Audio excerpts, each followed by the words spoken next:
ఎందుకు రాయను కొడతా ఆ జోన్ ఎట్ట కొట్టాడు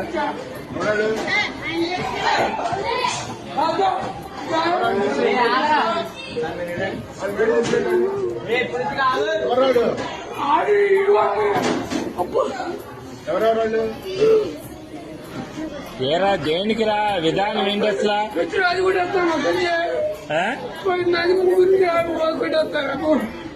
తెలియదు అడు కొట్టిన కూడా ఈ రే ఎందుకురా విధానం అట్లా కాదు అసలు తప్పు కదా మాస్టర్ నాకు ఇది ఏదైనా ఉంటే టీచర్తో చెప్పాలి కానీ కొట్టుకోవడం ఎందుకురా అసలు తప్పు కదరా అది అంటే ఏదన్నా ఉంటే నువ్వు కొట్టకూడదమ్మా మీ అమ్మ కాదురా ఎవరినన్నా అంటే మాస్టర్ దగ్గర చెప్పు నువ్వు ఆయన యాక్షన్ తీసుకుంటాడుగా మీ అమ్మ వీడియోలు అన్నీ చేస్తా నేను ఏం చేస్తారా మీరు